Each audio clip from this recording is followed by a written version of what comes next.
Very good morning class. आज हम लोग वर्किंग ऑफ ट्रांजिस्टर और करंट कैसे फ्लो करता है ट्रांजिस्टर में उसके बारे में पढ़ेंगे और कुछ इक्वेशन दैट इज मतलब कि कुछ समीकरण है जैसे कि हम लोगों को तीन दिख रहे हैं, तीन टर्मिनल होते हैं, एमीटर, बेस कलेक्टर।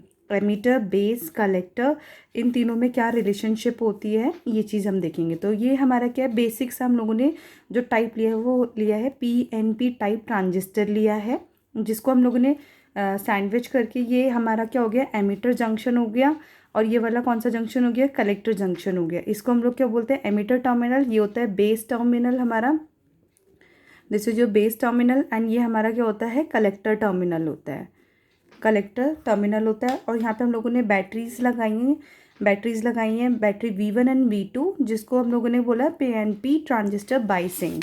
मतलब कि हम लोगों ने जो टाइप ऑफ ट्रांजिस्टर लिया है, कौन से प्रकार का ट्रांजिस्टर लिया है हम लोगों ने, दो टाइप के होते हैं, एक पीएनपी ट्रांजिस्टर होता है, एक होता है एनपीएन ट्रांजिस्टर होता है। हम लोगों ने पीएनपी ट्रांजिस्टर लिया है। तो ट्रांजिस्टर को बनाने के लिए हम लोग क्या करेंगे, इस तरीके से बनाएंगे। ये पी हो जाएगा, ये आपका एन हो जाएगा, ये पी हो जाएगा। यहाँ पे कौन सा टर्मिनल, तीन परतें होती हैं इसकी, एमिटर होता है, ये बेस होता है, ये क्या होता है, कलेक्टर होता है। तीन परतें यानी तीन हाथ होते हैं इसके, एम कलेक्टर, बेस, एमिटर होता है। पीएनपी ट्रांजिस्टर लिया, ये वाला जो पॉइंट हो गया ये एमिटर जंक्शन, क्योंकि यहाँ से देखेंगे एमिटर जंक्शन, और ये वाला पॉइंट यहाँ से देखेंगे तो ये कौन सा हो जाएगा, कलेक्टर जंक्शन हो जाएगा। अब क्या करेंगे, इसके बीच में एमीटर और बेस के बीच में हम लोग बैटरी लगाएंगे इस तरीके से। तो ये हो जाएगी हमारे पास BEE, ये बैटरी V1 हो गई। इसी तरीके से इन दोनों के बीच में हम लोग बैटरी लगाएंगे, वो हो जाएगा बैटरी BCC, बैटरी 1 हो जाएगा, बैटरी B2 हो जाएगा। तो मतलब बेसिकली हम लोगों ने क्या दिखाया है यहाँ पे, जो हमारा PNP टाइप ट्रांजिस्टर है, इसकी बाइसिंग करी। बाइसिंग का मतलब एक्सटर्नली हम लोगों ने बाहर से बैटरीज जोड़ी इनमें। तो उसके बाद ही किस तरीके से काम करेगा और कैसे इसमें करंट फ्लो करेगा, कैसे इसमें धारा प्रवाहित करेगी इसमें। तो हम लोग इसमें ये चीज़ दिखाएंगे। बेसिकली क्या है, ये ट्रांजिस्टर बाइसिंग दिखाई हम लोगों ने। This is your transistor biasing. ये क्या है हमारे पास, ट्रांजिस्टर बाइसिंग है ये। तो ये वाला जो चित्र है ट्रांजिस्टर बाइसिंग, राइट। तो इसमें यही दिखाया है कि हम लोगों ने चित्र में पीएनपी ट्रांजिस्टर को बाइसिंग के साथ दिखाया गया। बाइसिंग मतलब दो बैटरीज लगाई हैं हम लोगों ने, दो बाहर से बैटरीज लगाई हैं। फिर एमिटर जंक्शन यानी कि ये वाला जंक्शन, एमिटर जंक्शन JE को हम लोगों ने अग्र बाइसिंग मतलब फॉरवर्ड बाइसिंग के कारण इसमें क्या होता है, बैरियर कम हो जाता है। मतलब ये जो एमिटर जंक्शन है हमारे पास, ये वाला जो जंक्शन है ये फॉरवर्ड वाइज्ड होता है, जिसकी वजह से क्या होता है, उसमें जितने भी बैरियर्स होते हैं वो कम हो जाते हैं। फिर दूसरा पॉइंट ये कहता है कि जो हमारा कलेक्टर जंक्शन है, यानी कि ये दिस इज ये वाला कलेक्टर जंक्शन है, ये क्या होगा, जब ये एमिटर जंक्शन क्या है, फॉरवर्ड वाइज्ड है, जिसकी वजह से क्या है, यहाँ पे बैरियर्स कम हो जाते हैं। इसी तरीके से ये जो कलेक्टर जंक्शन होगा ये कैसे काम करेगा, रिवर्स वाइज की तरह काम करेगा। तो collector junction JC, collector junction के रिवर्स बायस होने के कारण उसका जो पोटेंशियल बैरियर होता है वो बढ़ जाता है, तथा उसकी जो डिप्लीशन परत है, लेयर है, उसकी चौड़ाई बढ़ जाती है। मतलब कि ये बोलना चाह रहा है, दो जंक्शंस है हमारे पास, we have two junctions, right. इसमें देखेंगे ये जो एमिटर जंक्शन है ये आपका फॉरवर्ड वाइज्ड होगा। ये कैसा होगा, फॉरवर्ड वाइज्ड होगा, यानी कि अग्र वाइसिंग। तो जिसकी वजह से क्या होगा, वहाँ पे बैरियर जो होता है बढ़ जाता है। बैरियर आपका बैरियर कम हो जाता है, सॉरी, बैरियर कम हो जाता है, राइट। बैरियर हमारे इसमें क्या होता है, कम हो जाता है। लेकिन जो कलेक्टर जंक्शन होता है वो कैसा होता है, रिवर्स बायस है, जिसकी वजह से क्या होगा कि जो पोटेंशियल बैरियर होगा, पोटेंशियल बैरियर हमारा क्या होगा, पोटेंशियल बैरियर इसमें, जैसे इसमें बैरियर क्या था, कम हो जा रहा था क्योंकि ये फॉरवर्ड वाइज था एमिटर जंक्शन। उसी तरीके से जो कलेक्टर जंक्शन है हमारे पास, जो कलेक्टर जंक्शन है वो रिवर्स वाइज है, तो इसलिए पोटेंशियल बैरियर क्या होगा, यहाँ पे बढ़ जाता है, और जिसकी वजह से क्या होता है, जो हमारे पास डिप्लीशन लेयर यानी कि डिप्लीशन परत जो होती है उसकी जो चौड़ाई होती है वो बढ़ जाती है, चौड़ाई बढ़ जाती है। ठीक है, तो इसमें दो ही कुछ कुछ पॉइंट्स हैं, जैसे कि हम लोगों ने ये ट्रांजिस्टर को बाइसिंग दिखाया है। पीएनपी टाइप ट्रांजिस्टर लिया है, दो जंक्शंस होते हैं, एक एमिटर जंक्शन एक कलेक्टर जंक्शन होगा, यहाँ से देखेंगे हम लोग। और बैटरीज लगाई हम लोगों ने दो, बीईई और बीसीसी, जिसको हम लोग बोल रहे हैं ट्रांजिस्टर हमारा क्या है, बाइसिंग में है। जिसमें कि दो पॉइंट्स बताएं कि ये जो जंक्शन होगा एमिटर जंक्शन फॉरवर्ड बाइस्ड होगा, जिसकी वजह से क्या होगा, वहाँ पे बैरियर कम हो जाता है। और ये वाला जो जंक्शन होता है, ये वाला जंक्शन हमारे पास जो यानी कि कलेक्टर जंक्शन रिवर्स्ड बाइस्ड होता है। उसका मतलब जो पोटेंशियल बैरियर होता है वो बढ़ जाता है, साथ के साथ क्या होती है, वहाँ पे जो डिप्लीशन लेयर होती है, जो परत होती है, उसकी चौड़ाई क्या हो जाती है, बढ़ जाती है। अब इसी को यूज़ करके, प्रयोग करके हम लोग बताएंगे कि इसमें कैसे करंट फ्लो करता है या किसके कारण फ्लो करता है। जैसे हमें पता है पी में जो मेजॉरिटी होते हैं वो होल्स होते हैं, और एन में मतलब इलेक्ट्रॉन्स होते हैं, और फिर इसमें होल्स होते हैं। तो मतलब पी टाइप सेमीकंडक्टर होगा तो उसमें भारी मात्रा में कौन होंगे, होल्स होंगे। और एन टाइप सेमीकंडक्टर होगा तो उसमें भारी मात्रा में कौन होंगे, इलेक्ट्रॉन्स होंगे। तो इनकी वजह से कैसे करंट फ्लो करता है या किस डायरेक्शन में जाता है, हम लोग वो पढ़ेंगे। तो इसमें क्या होता है, हम लोग जो नेक्स्ट पढ़ते हैं, फ्लो ऑफ करंट मतलब flow of majority carriers in forward bias emitter junction. मतलब एमीटर बेस्ड जंक्शन, जो हमारे पास एमीटर जंक्शन है वो कैसा है, फॉरवर्ड बाइस्ड है। तो उसमें जो फ्लो ऑफ कैरियर्स है, फ्लो ऑफ कैरियर्स किस तरीके से मतलब प्रवाह करते हैं, तो हम लोग ये पढ़े, flow of majority carriers in forward bias emitter junction, यानी कि अग्र बाइस एमीटर जंक्शन में मेजॉरिटी वाहकों का प्रभाव। हमें पता है एमीटर जंक्शन कैसा है, फॉरवर्ड बाइस्ड होने की वजह से क्या है, जो पी टाइप होगा, पी टाइप का मतलब हो गया, पी टाइप यानी कि एमीटर से भारी संख्या में होल जंक्शन एमीटर को पार करके वो एन टाइप बेस में प्रवेश करेंगे। कहने का मतलब ये है कि ये जो है हमारे पास, हमें पता है एमीटर जंक्शन कैसा है, फॉरवर्ड वाइज है। जब फॉरवर्ड वाइज होगा तो जो पी टाइप में जितने भी होल्स होंगे वो कहाँ जाएंगे, बेस में जाएंगे, यानी बीच में जाएंगे, यानी कि एन टाइप सेमीकंडक्टर की तरफ बढ़ेंगे। मतलब ये फॉरवर्ड वाइज्ड है। फॉरवर्ड वाइज की वजह से क्या होगा, जितने भी पी टाइप सेमीकंडक्टर में होल्स होंगे वो सारे बेस में मूव करेंगे, यानी कि एन टाइप सेमीकंडक्टर में मूव कर जाएंगे।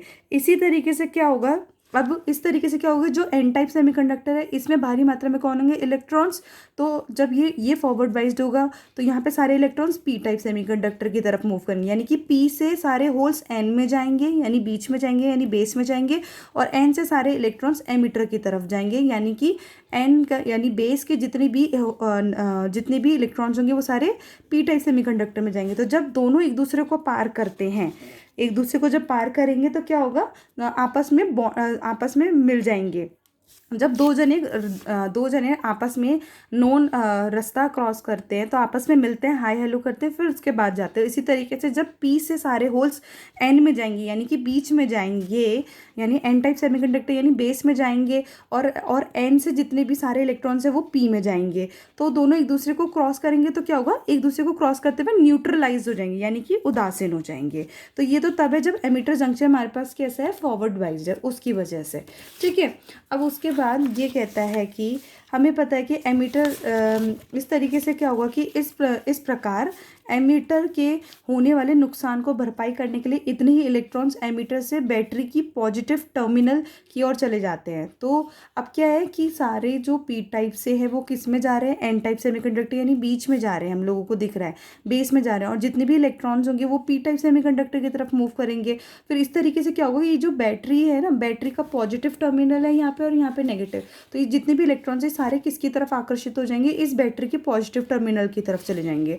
यानी अब ये जो सारे इलेक्ट्रॉन्स यहाँ पे आएंगे एन से, वो सारे बाहर की तरफ यहाँ की तरफ आ जाएंगे। तो वही बोल रहे हैं कि एमीटर में जितने भी इलेक्ट्रॉन्स आए हैं वो सारे बैटरी का पहला यानी कि पॉजिटिव टर्मिनल है उसकी तरफ मूव कर जाएंगे।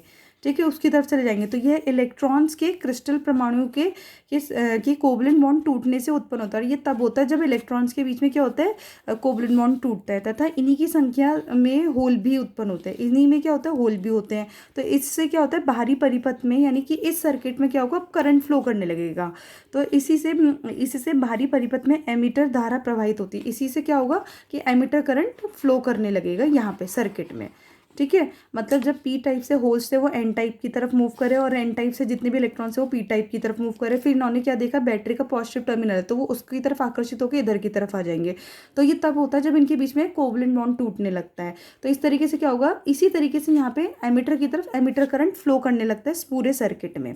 तो आते हैं एमीटर से बेस की ओर प्रवाहित होने वाला, बेस से एमीटर की ओर प्रवाहित होने वाले इलेक्ट्रॉन के कारण एमीटर करंट जंक्शन में फ्लो करता है। मतलब कि वही कि फिर फाइनली क्या होगा, हमें सर्किट में एमीटर करंट मिल जाएगा। तो इसलिए emitter current is equals to क्या होगा, यानी कि I E is equals to, इसका मतलब हो गया, इसका मतलब जो फाइनली हम लोगों को धारा मिलेगी वो मिलेगी emitter current is equals to मतलब कि आई का मतलब होता है धारा यानी कि करंट, और ई मतलब एमीटर। तो I P E is equal मतलब कि I E is equals to I P E plus में आई एन ई, यानी कि जो आई पी ई होता है होल का प्रवाह है, मतलब कि होल के प्रवाह के कारण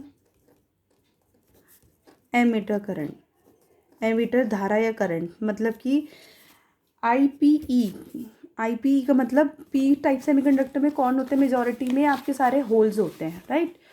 पी टाइप सेमीकंडक्टर में आईपीई का मतलब जो होल के कारण, होल के मतलब होल जो फ्लो कर रहे थे उसके कारण जो एमीटर करंट बना है।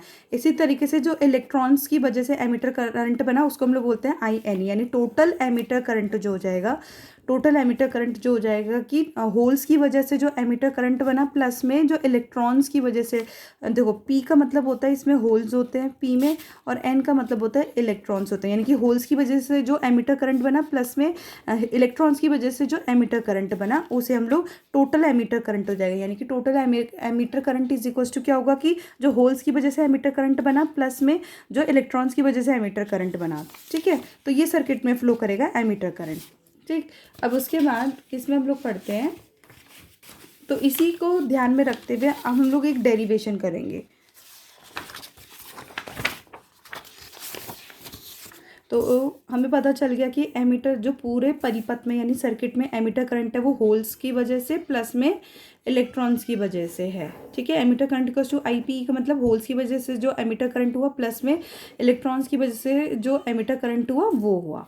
तो अब हमें पता है 1 में alpha D C is equals to 1 में बीटा डी सी प्लस 1 है। तो 1 में alpha D C is equals to, इसको हम लोग इधर ले जाएंगे तो 1 plus beta D C upon में बीटा डी सी हो जाएगा। तो alpha D C is equals to हो जाएगा बीटा डी सी अपॉन में 1 प्लस बीटा डी सी। ये जो फॉर्मूला है ये आगे जाके यूज़ होने वाला है। Alpha D equals to beta D C upon में 1 प्लस में बीटा डी सी तथा alpha D C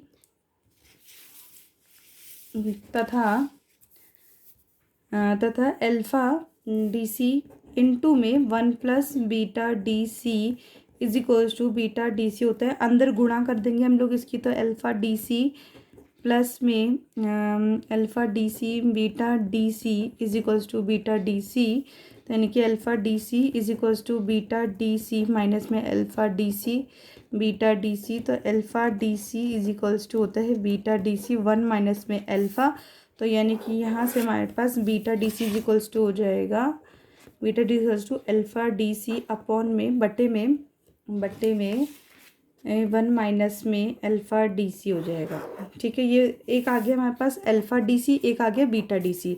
alpha D C की वैल्यू आ गई हमारे पास बीटा डी सी अपॉन में 1 प्लस बीटा डी सी, और ऐसी बीटा डी सी की वैल्यू हो गई अल्फ़ा डी सी अपॉन में 1 माइनस में अल्फ़ा डी सी। ये दो फॉर्मूले इंपॉर्टेंट है, राइट।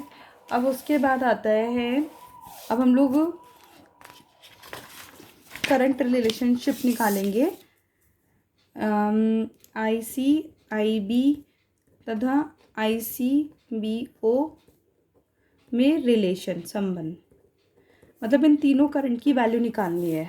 कलेक्टर करंट की क्या वैल्यू है, बेस करंट की क्या वैल्यू है, और आई सी बी ओ की वैल्यू की क्या वैल्यू है, ठीक है। तो अब हमें पता है जो एमीटर करंट होता है I E is equals to होता है बेस करंट प्लस में कलेक्टर करंट होता है। ये पहली क्वेश्चन होंगे, यानी कि emitter current is equals to sum of base current plus में कलेक्टर करंट। ये आपका बेस करंट होता है, बेस धारा होता है, और ये आपकी कलेक्टर धारा होती है, और ये आपकी एमीटर धारा होती है, ठीक है। तो emitter current is equals to base current plus में कलेक्टर करंट, पहली इक्वेशन हो गई। और collector current is equals to होता है alpha D C I E plus में आई सी बी ओ, ये दूसरी इक्वेशन हो गई। ये भी एक फॉर्मूला होता है, यानी collector current sorry emitter current is equals to होगा बेस करंट प्लस में कलेक्टर करंट होता है, ये पहली इक्वेशन। दूसरी I C equals to alpha D C into में आई ई प्लस में आई सी बी ओ। अब पहले हम लोग क्या करेंगे, ये जो फर्स्ट अब ये इस वाली पहली समीकरण से ये वाला जो पूरा वैल्यू है वो उठा के हम लोग इसमें डाल देंगे, ये जो दूसरी समीकरण है। यानी कि I C is equals to alpha D C, bracket में जो आई की वैल्यू ऊपर से वो यहाँ पे डालेंगे, तो आई बी प्लस में आई सी प्लस में आई सी बी ओ। ठीक, अंदर हम लोग गुणा कर लेंगे, alpha D C I B plus में alpha D C I C plus में आई सी बी ओ, यानी कि I C equals to alpha D C I B plus में alpha D C I C plus में I C B ओ। अब आई सी और I सी की एक टर्म यहाँ आ रही है तो इसको इधर ले लेंगे, आई सी माइनस में alpha D C I C is equals to alpha D C I B plus में आई सी बी ओ, यानी कि आई सी कॉमन लेंगे तो 1 minus alpha D C is equals to alpha D C I B plus में I C B O, right. तो यहाँ से आई सी इज इक्वल्स टू हो जाएगा alpha D C I B upon में 1 माइनस में अल्फा डी सी प्लस में I C B O upon में 1 minus alpha D C. I C is equals to alpha D C I B upon में 1 minus alpha D C plus में I C B O upon में 1 minus alpha D सी, ये पहली तीसरी equation हो गई। पहली थी हमारे पास emitter current is equals to base current plus में कलेक्टर करंट थी। दूसरी थी I C equals to alpha D C I E plus में आई सी बी ओ। तो हमने ऊपर से जो एमीटर करंट की वैल्यू थी वो इसमें यहाँ पे पुटअप यहाँ पे डाल दी। ठीक है, डालने के बाद जब सॉल्व करके आया I C equals to alpha D C into में आई बी अपॉन में 1 माइनस में अल्फा डी सी प्लस में I C B O B O upon में 1 माइनस अल्फा डी सी। अब हम लोगों को पता है, जब हम लोगों ने पहला कैलकुलेट करा था, यहाँ से अगर हम लोग देखें, हम लोगों को पता है कि अल्फा डी सी की वैल्यू यहाँ से जो हम लोगों ने पहले देखा था, अल्फा डी सी की वैल्यू क्या थी, alpha D C equals to beta D C upon में 1 प्लस में बीटा डी सी था, राइट। तो ये चौथी इक्वेशन हो जाएगी हमारे पास। और एक था beta D C is equals to, अब इसमें क्या करो, दोनों तरफ एक जोड़ दो इस वाली में फिलहाल, जो alpha D C is equals to beta D C upon में 1 प्लस में बीटा डी सी जो पहले हम लोगों ने निकाला था, alpha D C equals to beta D C upon में 1 प्लस में बीटा डी सी। अब इन दोनों में दोनों तरफ एक एक जोड़ दो, तो अल्फा डी सी प्लस में 1 is equals to beta D C upon में 1 plus beta D C plus 1 हो जाएगा। तो alpha D C plus 1 is equals to beta D C plus में 1 plus beta D C upon में 1 plus beta D सी। इसको पूरे को हम सॉल्व करेंगे, राइट। तो क्या होगा, दोनों तरफ जब हम लोगों ने +1 किया, एक second, I C is equals to हमारे पास इक्वेशन थी अल्फा डी सी इंटू में आई बी अपॉन में 1 माइनस में अल्फा डी सी प्लस में I C B O upon में 1 माइनस अल्फा डी सी। हम लोग वो अल्फा नहीं, यहाँ पे बीटा की वैल्यू लेंगे, बीटा डी सी। यहाँ पे जो था बीटा डी सी को लेंगे हम लोग बीटा डी सी को लेंगे, beta D C equals to alpha D C upon में 1 माइनस में अल्फा डी सी, सॉरी। तो जब हमारे पास तीसरी इक्वेशन आ गई है, इसमें हम लोग बीटा डी सी को लेंगे। तीसरी हमारे पास समीकरण आ चुकी है, तीसरी को हम लोग फिर से लिख देते हैं, I C is equals to alpha D C I B upon में 1 माइनस में अल्फा डी सी प्लस में I C B O upon में 1 माइनस में अल्फा डी सी। ये आपकी तीसरी थी। अब हमें पता है स्टार्टिंग में हम लोगों ने एक इक्वेशन निकाली थी, अल्फा डी सी अपॉन में 1 माइनस में अल्फा डी सी बराबर में बीटा डी सी था। ये चौथी इक्वेशन हो गई, चौथी समीकरण होगी। इस वाली में दोनों तरफ एक एक जोड़ देंगे, तो अल्फा डी सी अपॉन में 1 माइनस में alpha D C plus 1 is equals to beta D C plus 1। तो अल्फा डी सी 1 माइनस में अल्फा डी सी अपॉन में 1 माइनस में alpha D C is equals to beta D C plus one, यहाँ से alpha cancel हो जाएगा तो 1 में 1 माइनस में alpha D C is equals to beta D C plus one था। तो ये हमारे पास अब पांचवी समीकरण बन जाएगी। तीसरी ये है, चौथी ये है, पांचवी ये है। अब क्या करेंगे हम लोग, अब हमें पता है कि हमारे पास 3 इक्वेशन आ चुकी है, राइट। अब तीसरी इक्वेशन में क्या है, हमारे पास अल्फ़ा डी सी आ गया है। तीसरी वाली इक्वेशन में हमारे पास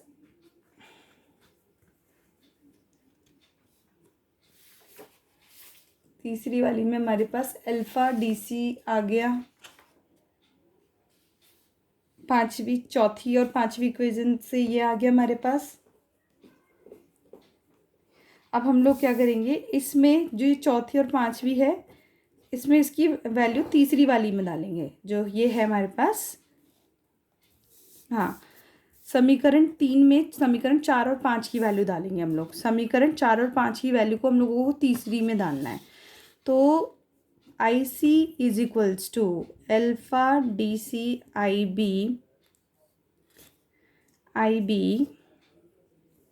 अपॉन में 1 माइनस में अल्फ़ा डी सी प्लस में 1/1 minus alpha D C into में I C B O, right. तो अल्फ़ा डी सी बटे में 1 माइनस अल्फ़ा डी सी की वैल्यू क्या है, यहाँ से अगर मैं देखूँ ये चौथी वाली में, तो बीटा डी सी है, तो इतने को हम लोग क्या लिख सकते हैं, बीटा डी सी इंटू में आई बी प्लस में 1/1 माइनस अल्फ़ा डी सी की वैल्यू क्या है, beta D C plus 1 into में आई सी बी ओ। तो हमारे पास ये एक संबंध निकल गया, रिलेशन निकल गया आई सी के बीच में, आई बी के बीच में और आई सी बी ओ के बीच में, जो हमें निकालना था। तो फाइनली हमारे पास क्या, फाइनली एक रिलेशन निकला आई सी के बीच में, आई बी के बीच में और आई सी बी ओ के बीच में। तो वो क्या निकला, I C is equals to I B गुणा में बीटा डी सी प्लस में 1 plus beta D C into में आई सी बी ओ। ये हमें संबंध निकालना था, रिलेशन निकालना था आई सी आई बी और आई सी बी ओ के बीच में, मोस्ट इम्पॉर्टेंट, ठीक है, ये मोस्ट इम्पॉर्टेंट रिलेशनशिप होती है।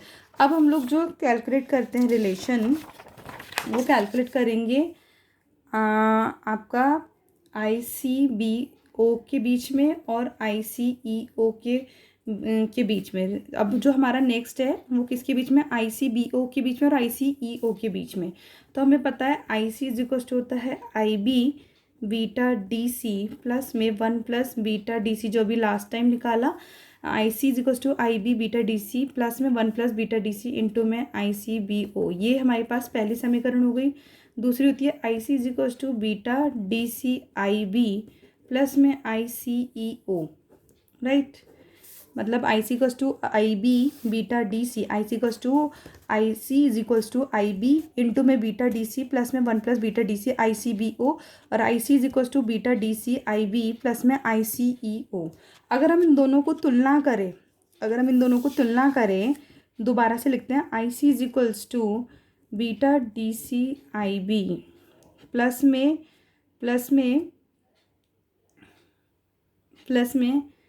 I C B O 1 plus beta D C, और I C is equals to beta D C I B plus में आई सी ई हो। तो यहाँ पे मैच करो, इन दोनों की तुलना करो, आई सी है दोनों इक्वेशन की, beta D C I B, ठीक है।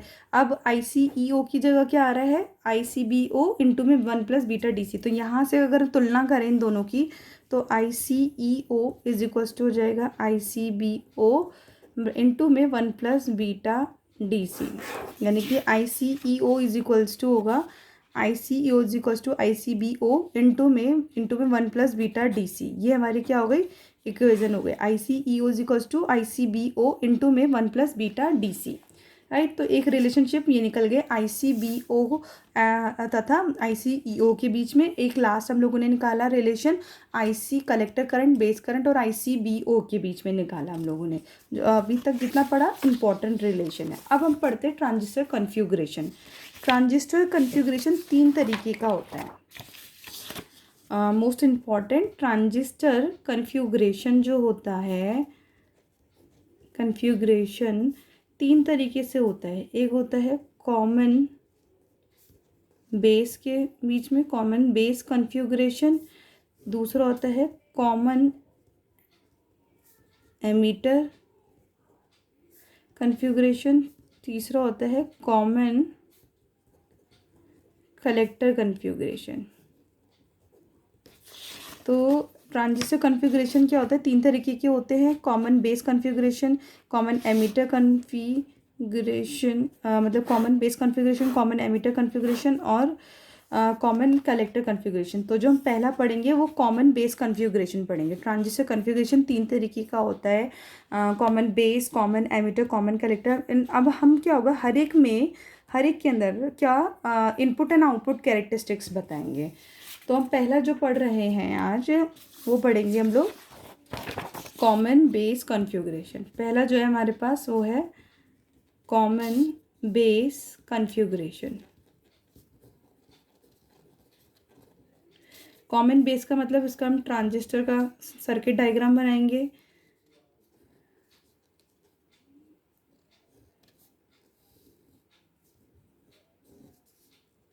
ये एमीटर आपका फिक्स्ड है, एमीटर से करंट इस तरीके से, ये कलेक्टर हो गया, यहाँ से ये आ रही है,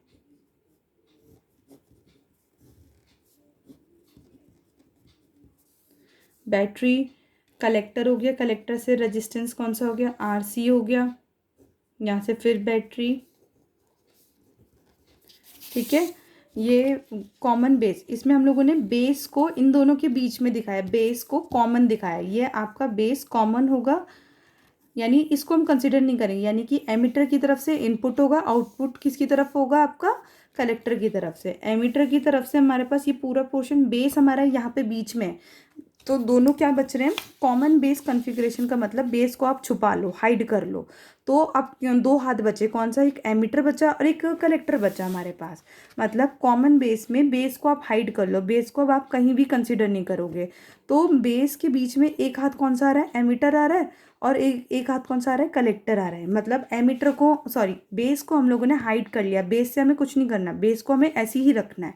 बेस के बाद अब 2 हाथ बचे, एक हाथ कौन सा है, एमीटर है, एक हाथ कौन सा कलेक्टर है। अब हमें इन दोनों हाथों में से इनपुट भी लेना है, आउटपुट भी लेना है। तो जो एमीटर साइड वाला होगा वहाँ से तो हम इनपुट लेते हैं, और जो कलेक्टर वाला साइड होता है वहाँ से हम लोग क्या लेते हैं, आउटपुट लेते हैं। तो इसी तरीके से क्या होता है, यानी कि पहला पॉइंट ये है कि हमारे पास जो बेस को हम लोग इनपुट और आउटपुट के बीच में कॉमन रखते हैं। यानी जो बेस है, बेस को हम लोगों ने, एमीटर साइड हमको पता चल गया, एमीटर साइड क्या है, इनपुट आएगा, और कलेक्टर साइड क्या आएगा आपके पास, आउटपुट आएगा, और बेस क्या हो जाएगा इसका, कॉमन हो जाएगा इनके बीच में। यानी अब इनपुट और आउटपुट के बीच में हमारे पास क्या होगा, बेस कॉमन होगा। ठीक है, इनपुट और आउटपुट के बीच में बेस कॉमन होगा। दूसरा पॉइंट ये कहता है कि इनपुट वोल्टेज जो होगी, अब मैंने बताया एमीटर क्या है, इनपुट है, तो एमीटर और बेस के, यानी कि यहाँ पे अंदर की तरफ एक वोल्टेज बी ई बी होगी, एक वोल्टेज यहाँ से देखोगे तो बी सी बी होगी, राइट। एक करंट होगा हमारे पास, इसका मतलब हो गया इसके बीच में एमीटर और बेस की, बेस तो कॉमन है ना, एमीटर और बेस के बीच में एक इनपुट वोल्टेज होगी, यानी कि इनपुट वोल्टेज क्या हो जाएगी हमारे पास, बी ई बी हो जाएगा। फिर इधर की तरफ से क्या होगा, collector current flow, emitter current flow करेगा, तो यानी कि इनपुट करंट क्या हो जाएगा हमारे पास, वो हो जाएगा एमीटर करंट। इसी तरीके से अब आउटपुट वोल्टेज देखोगे तो आउटपुट वोल्टेज क्या होगी, बी सी बी होगा, क्योंकि बेस कॉमन है, तो कलेक्टर वोल्टेज यानी B C B output voltage हो गया। कलेक्टर से हमें आउटपुट लेना है, इनपुट साइड से हम लोग और एमीटर साइड से इनपुट लेंगे, तो इसलिए एमीटर टू बेस एक वोल्टेज इनपुट वोल्टेज होगी, वहीं से एक input current emitter current flow करेगा। इसी तरीके से कलेक्टर से आउटपुट लेना है, तो इसलिए कलेक्टर टू बेस के बीच में एक वोल्टेज होगी बी सी बी, और यहाँ से आउटपुट करंट कौन सा फ्लो करेगा हमारा, आउटपुट करंट हमारा कौन सा फ्लो करेगा, कलेक्टर करंट। तो यानी आउटपुट करंट क्या हो जाएगा हमारे पास, यहाँ पे कलेक्टर करंट यानी आईसी हो जाएगा। मतलब ये बताया कॉमन बेस कॉन्फ़िगरेशन का हमने सर्किट डायग्राम बनाया। This is very simple diagram. Base को आपको होल्ड करना है, बेस को कॉमन करना है, तो दो हाथ बचेंगे, एक एमीटर बचेगा, एक कलेक्टर बचेगा। तो एक तरफ से आप इनपुट लोगे, एक तरफ से आउटपुट। जो जो एमीटर साइड